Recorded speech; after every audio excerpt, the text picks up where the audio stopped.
News desk. My name is Kelley Boss. I'm here for Business at One. Now, I'll point you to today's financial standard, which is the pullout on our newspaper today, that has heavy business stories and technology stories. And one of them that stands out is the falling food prices, where the Treasury math does not add up. For example, a year ago, a time like this in February, the inflation was at 6.3%. Right now, it's at 3.5%. According to CS Mbadi, that is because of lower food prices and commodity prices. But according to economists, it's because people don't have money in their pockets. Hence, there is lower demand, and hence people have to lower prices of commodities. So that's between the two of them, the CS and the economists. But between me and you about the prices and money in our pockets, indeed we don't have money. But ironically, we start there again, where the Economist Society of Kenya, ESK, has says the country's fluttering economy could grow if inflation was tamed and investors given a favorable business environment. According to the society, inflation had been brought under control, while key sectors such as agriculture, technology, and manufacturing recording growth despite the global economic turbulence.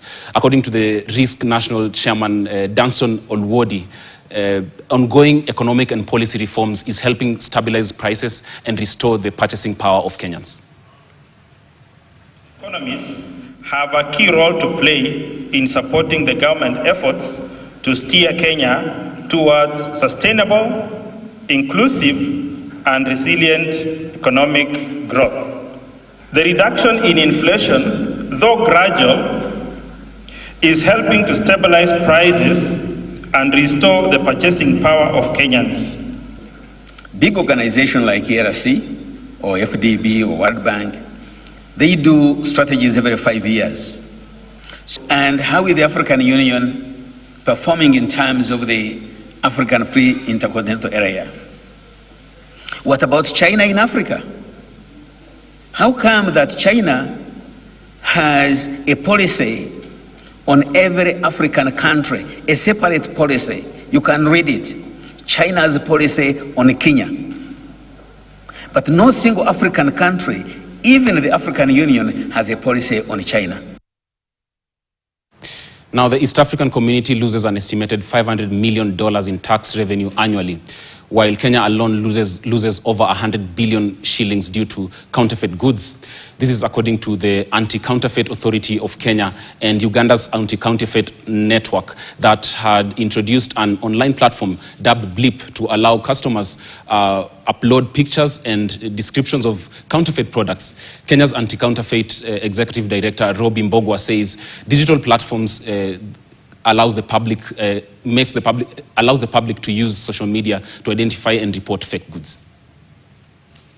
In regard to the level of counterfeiting in the digital spaces, according to our statistics, 25% of those who purchased a counterfeit product in the last 6 months bought them through online platforms.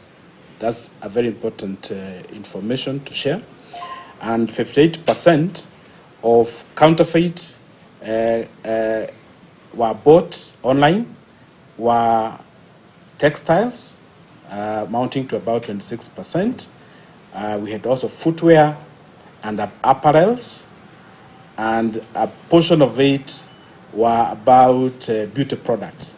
Currently, the people of Uganda, the people of Kenya are not participating enough in supporting efforts to fight counterfeits. Actually, we, the people of Uganda and Kenya, are giving the counterfeiters a market.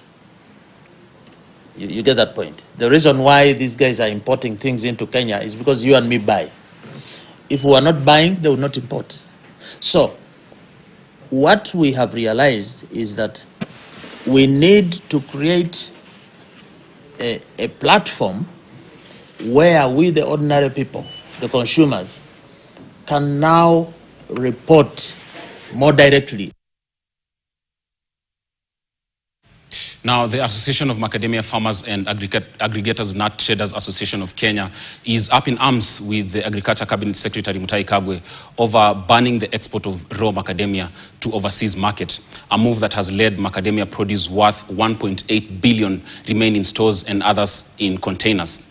NATAC chairman Johnson Kihara Macharia says early last week that they met CS Kagwe to deliberate on delayed exports over his ban, but their plea fell on deaf ears as he continued to stop export of raw macadamia, this affecting bilateral ties between Kenya and China. For the 43 Crops Act 2013. Hakuna mtu anafaa kuulizwa kama maembe unauza ikiwa bivu ama unauza ikiwa mbichi. Hiyo ni shida yako. Mlisema macadamia, wale watu walinunua macadamia wakati waziri alikuwa amefunga. Ati hiyo macadamia ni mbichi. Ni mbichi kiasi gani? Ni nani ameenda kuona hiyo mbichi? Mbona mnalalamika na soko za wenyewe? Si nyinyi ufanye quota system. Wapatie 70%, tupatie 30%.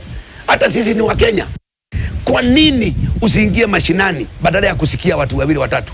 Hasa ulikuwa unatuita mkutano wa kufanya nini? Ama ilikuwa ni sisi tujaze hall, upitishe kitu ambao hakijafanyiwa public participation? Bwana waziri, tuko na macadamia zaidi ya bilioni 2 ili ambayo umezuia iende soko ya China. Na hiyo soko ya China nyinyi wenyewe ndio mlitupatia license. Na hiyo license ita expire mwezi wa 7. Agriculture farmers in the country are set to benefit from affordable, accessible alternatives to harmful chemicals through the nature-based microbial solutions for sustainable agricultural productivity in sub-Saharan Africa. Speaking in Nairobi, Joseph Mulema, the lead scientist, Center of Agriculture and Bioscience International, the project will introduce biopesticides and biofertilizers to improve soil health, reduce chemical residues, and enhance market access. In partnership with Twiga, trials will focus on broccoli, which is a key export crop. And we are trying to look at the blockers, what is affecting them not to reach market. So that's why this project is there. So the solutions are there, but we need to ensure that they get to market, they reach to the end user, who is the farmer. So the role of the project is to come and address those kind of blockers. One of the challenges that we are having is that we have really very good solutions. But then getting them to the market requires resources, requires time, and requires input. And that we are thankful Kabi came through, and the collaboration will help us be able to make sure that the small-scale farmer out there is able to access this product, is aware of the products, and therefore, of course, at the end of the day, we are looking at sustainable food production. We want to enable, it's one of the missions of Italian cooperation, of ICGB, to enable local solutions that can become products also at an international level, to decrease the import of these type of materials, for example, chemical fertilizers, because they have a massive impact also on economics and finances of the country, and to make these products more accessible to all the partners. Now, the government and organizations in agricultural value chain are being urged to invest in improving growth of coconut in Lamu County. This is after 72 women from Hongwe Ward, Lamu County, received special training on adding value to their products from Action Life Social Organization. According to the residents of the county, adding value to their products will contribute to the growth of food and boost livelihoods of women involved in businesses of food products.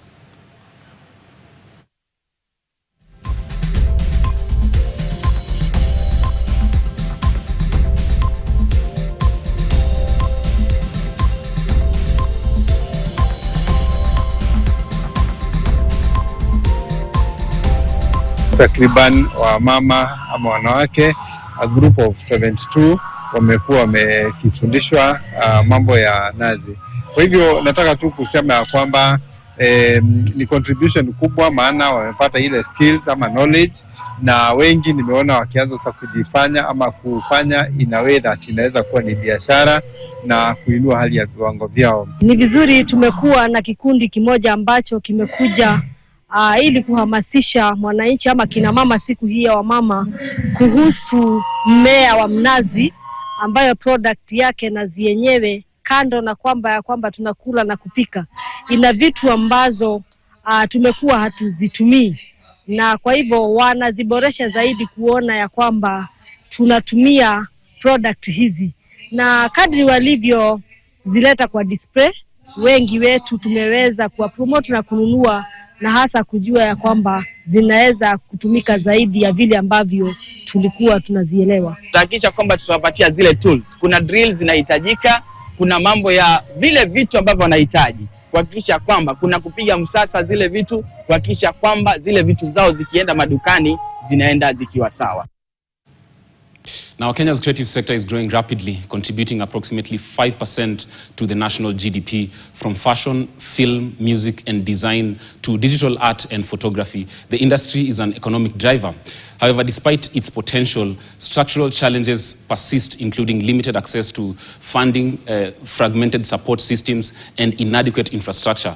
For women in the creative industry, these challenges are often amplified by gender biases, financial constraints, and societal perceptions that undermine the economic viability of creative career. Sophia Ali is with more from this story. For women in the creative industry, market challenges are often amplified by gender biases, financial constraints, and social perceptions that undermine the economic viability of creative careers. Yet, despite these barriers, many female creatives in Kenya are thriving, building innovative brands and reshaping the industry.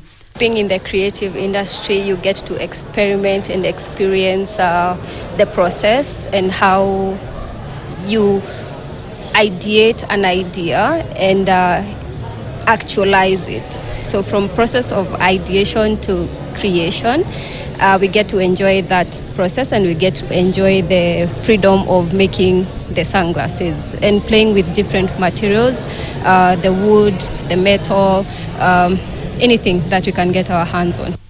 Events like Nairobi Design Week provide a platform for women creatives to network and gain recognition, but financial constraints remains a major barrier to growth. So I think as designers and creatives, if we continue to support each other, for me now, I'm thinking about how do I pay it forward in terms of the support that I've received and the connections that I've made through this event, but also through my time here in Nairobi. So I would say, we all have gifts, we all have talents, we all have skills, and how can we utilize those to build a better world and a better future for our descendants.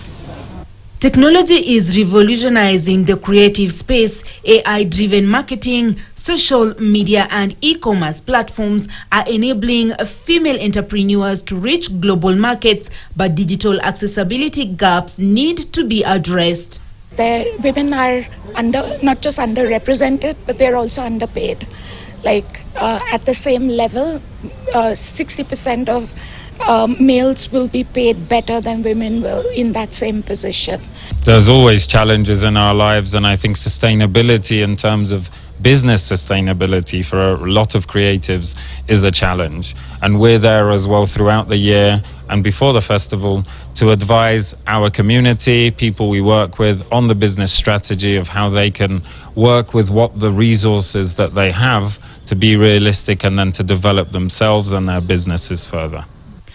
For Kenya's creative sector to thrive, more investments in funding, training, and policy support is essential. Government-backed initiatives can help position Kenya-made creative products on the global stage. I would encourage everyone to come in. We are seeing the fruits right now. The world is moving towards things that are handcrafted, things that are unique. And the market is open to everyone. It's a big market for us, for everyone in Kenya, worldwide. Yeah, so I don't think it's a place you should shy away from. I mean, being creative it gives you the freedom to be yourself. With the right support and investment, Kenya female creatives can transform industries, empower communities, and drive economic growth. Sophia Ali, reporting for KTN.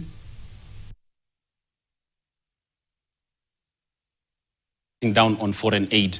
But like Liverpool, China is telling African countries that you will never walk alone. In fact, they're calling us good friends, good partners, and that they will work with us like brothers. That story by the creative sector, by Sophia Ali, does it for business. Coming up next is sports with Jeff Mogire.